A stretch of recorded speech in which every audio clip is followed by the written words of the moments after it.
Պապոյան շատ կարևոր նախագիծ է եւ լավ է, որ մենք այս իրավիճակում մեր տնտեսության տարբեր ճյուղերին աջակցում ենք,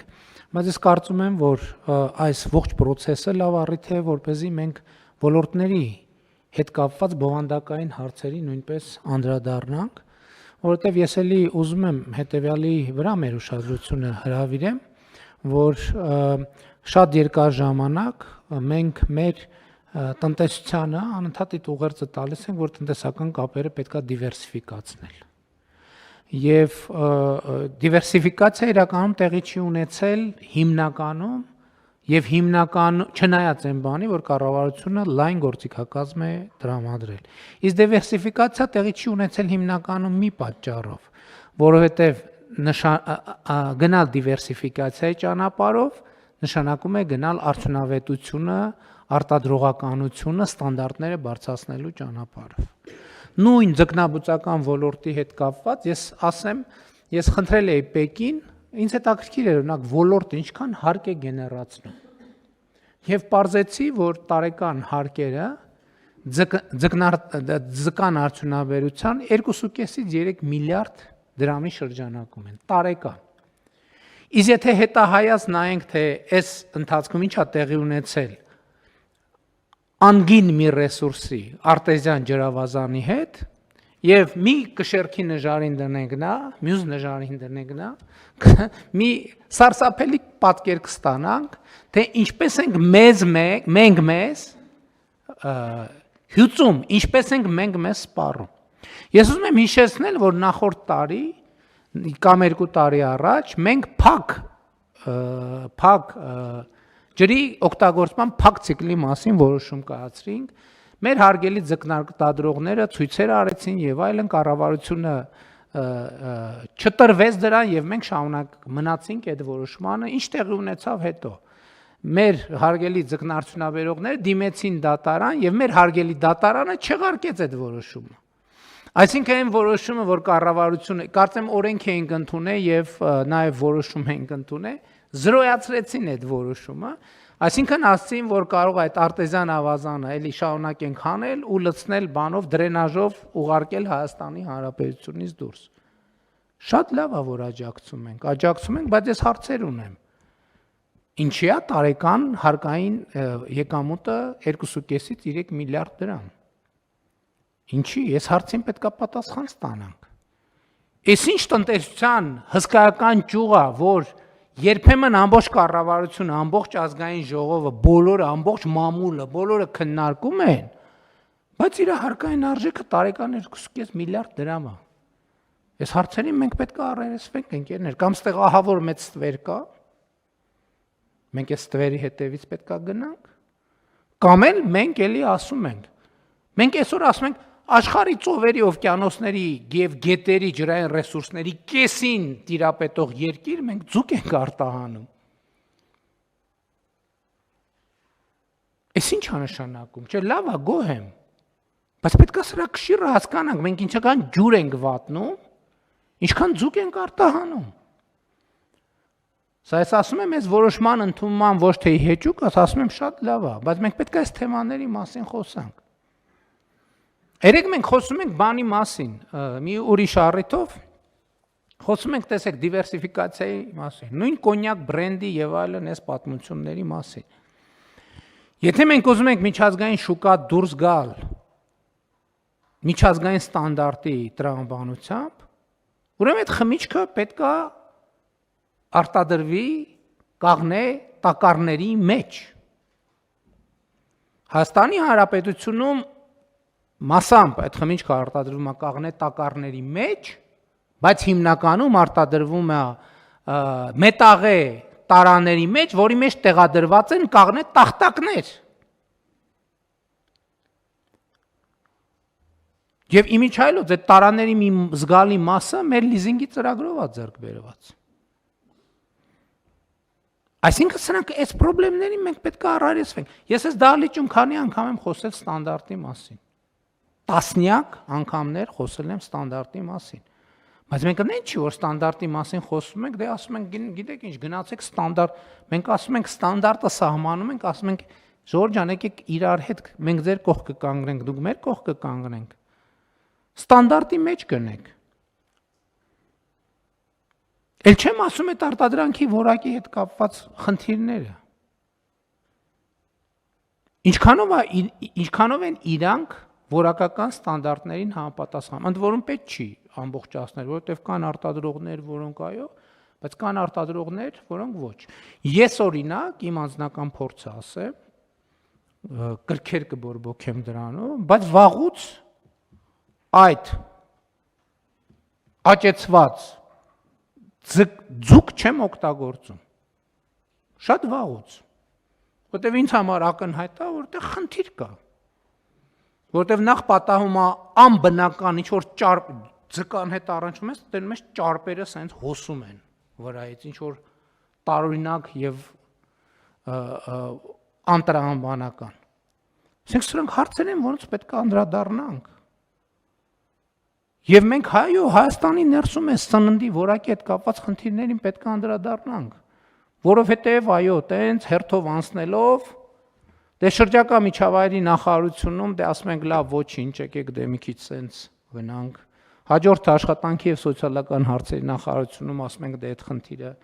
պետք է մի ձև անենք։ Բարձր տեխնոլոգիական արդյունաբերության եւ արդյունաբերության ասում ենք դե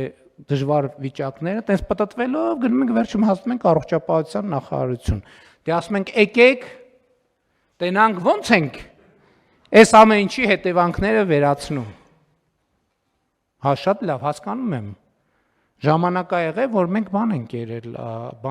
Հայաստանի ժողովուրդը առավոտը կարտոֆիլ նախաճաշին, ճաշին կարտոֆիլ, ընթրիքին կարտոֆիլ կամ չգիտեմ, բայց մենք պետք է առաջ գնանք, պետք է հասկանանք, առերեսվենք այս խնդիրների հետ։ Ինչքան է պետք է աջակցել ձկնարդյունաբերությանը, այնքան աջակցենք։ Բայց պետք է համոզվենք, որ նույն կետում չենք մնում մենք։ Որովհետև այդ աջակցությունը կոնսերվացիա է, էվտանազիա է, թե այդ աջակցությունը առաջ գնալու ճանապարհ է, որ մենք համոզվենք, որ գնում ենք առաջ, ակետից շարժում ենք բկետը։ Այդ ամեն ինչը վերաբերվում է նաև էլի բազմիցս խոսել ենք գյուղատնտեսության ոլորտին։ Այսպես ասած, ոչ նորմատիվային հողեր հասկացություն կա Հայաստանի Հանրապետությունում։ Ոչ նորմատիվային հողերը այն հողերն են, որոնք սովորականից ավելի շատ ջուր են պահանջում վեգետացիան ապահովելու համար։ Մենք ոչ նորմատիվային հողի վրա, երբ որ ամենացածրարժեք մշակաբույսն ենք աճացնում, ստեղ հարց է ժողովուրդ ջան, 1000 դրամի ջուր ենք վատնում, լավ 1050 դրամի արտադրանք ստանում։ Մենք չենք ասում այդ հողի վրա բան չաճացնենք, բայց ասում ենք այդտեղ աճացնենք ոչ թե ցածրարժեք գյուղատնտեսական մթերք, այլ բարձրարժեք գյուղատնտեսական մթերք։ Եվ սրա համար պետք է աշխատանք, սրա համար պետք է խորհրդատվություն։ Եվ այս ուղղությամբ պետք է ասեմ։ Գիտեք, ես գիտեմ, որ այսօրվա իրավիճակը կապված ԵԱՏՄ-ի ռուսական շուկայի եւ Ռուսաստանի շուկայի հետ շատերը ճգնաժամ են համարում։ Ես համարում եմ հնարավորություն։ Որովհետեւ ել չեն կարա գան ասեն, գիտեք, լավ էլի 2018 թվից տասնյակ անգամ էլ լավ էլի բան էս արցակուրտները թող անցնեն բան սեպտեմբերին կանդրադառնանք սեպտեմբերին հազիվ տենց տացը բանն էլ նորմալ վիճակում են եկեք ձեռ չտանք կանդրադառնանք շատ լավ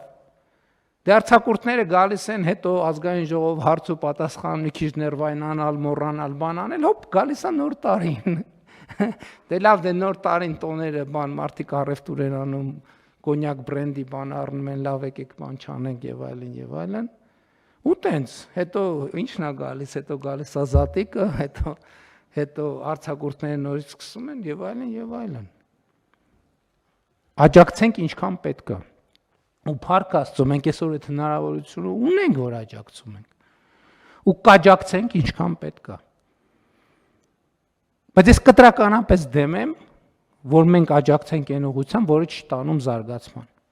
ընդ որում մենք բոլոր ոլորտներում ենք հիմա մենք աշխատանքի եւ սոցիալական հարցերի բոլոր ոլորտներում էլ մենք տենց ենք բանանում այդ մեր քաղաքականությունը աջակցենք ինչքան պետք է եղածից էլ ավել բայց դա պետք է ուղղված լինի զարգացմանը Այս աջակցության արդյունքում մարդիկ նույն կետի վրա պետք է չմնան, պետք է առաջ գնան։ Ես չեմ ասում կիլոմետրանոց կամ մետրանոց, միլիմետրանոց քայլերով թող գնանք։ Որովհետև եկեք նայենք, մենք արդեն 35 տարի անկախ ենք, ամեն անկախության շրջան մի միլիմետր առաջ գնայինք։ Հիմա պատկերացրեք ուր հասած կլինեինք։ Հետևաբար ես առաջարկում եմ այս տրամաբանությունը, ես առաջարկում եմ եւ բոլոր երկխոսության եմ ես հրավիրում։ Եկեք խոսենք, եկեք հասկանանք։ Եկեք հասկանանք, որ կողմնացույցը 4 կողմ ունի, ել չեմ ասում 4 ու 10 աստիճան,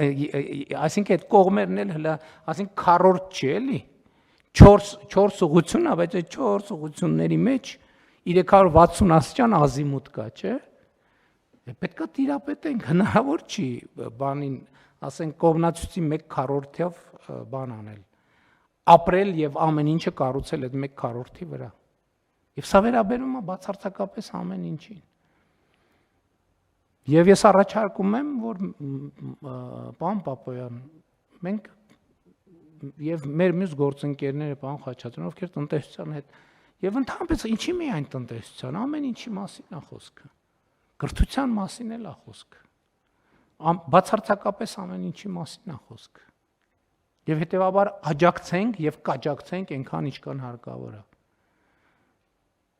Առաջիկայում կարելի է կազմակերպել իմիջայլոց, մարդիկ գալիս են մեր մոտ, կառավարության մոտ ցույց են անում, մենք էլ կարանք ավելի հաճախ գնանք իրանց մոտ, ցույց չենք անի, գնանք, տեսնենք ոնց են աշխատում։ Կարող է իրանք էլ մի բան ասեն, մեր իմացությունը հաստատ բան չի, ամբողջական չի։ Մենք էլ գնանք, տեսնենք ոնց են տեղի ունենում process-ը, որտեղ առանց հաղորդակցության հնարավոր չի, այսինքն լուրերի միջոցով կամ իրանք այնտեղ, մենք ստեղ, բոլոր ոլորտներն է վերաբերվում։ Սա կարևորագույն էլի եմ ասում, ամեն օր ասում են, վայ, բան, էսա բրիֆինգ արնելու, այսօր լիքը ճգնաժամ, սա ճգնաժամ չի, սա հնարավորություն է։ Սա ճանապարհ է եւ սա պատուհան է, որը մեր առաջ բացվել է, այսինքն չի բացվել, մենք ինքներս ենք բացել այդ պատուհանը մեր առաջ։ Բաները են յուղել ենք, ծխնիները յուղել ենք, այդ բռնակները յուղել ենք եւ հանգիստ բացել ենք։ Դուռը, պատուհանը եւ օդափոխությունը պետքա կազմակերպել նորմալ եւ պետք է որոշում կայացնել, կարող է էլի եմ ասում, ավարտվել է այն դարաշրջանը, երբ որ մենք չունենք այլ ընտրանք։ Մենք ամեն տեղ եւ անընդհատ պետք է ունենանք այլ ընտրանք եւ ինչքան շատ այդքան լավ։ Եվ մեր ժողովուրդը պետք է իմանա, որ ինքը հնարավորություն ունի որոշումներ կայացնելու եւ մենք դա մեր պարտքն է այդ հնարավորությունը տալ։ Ինչ կորոշի։ Ժողովրդի որոշումը անքննելի է, իհարկե ցանկացած որոշում ինքը նաև քաղաքական առաջնորդություն է ենթադրում։ Բայց դա արդեն լրիվ ուրիշ եւ առանձին թեմա է։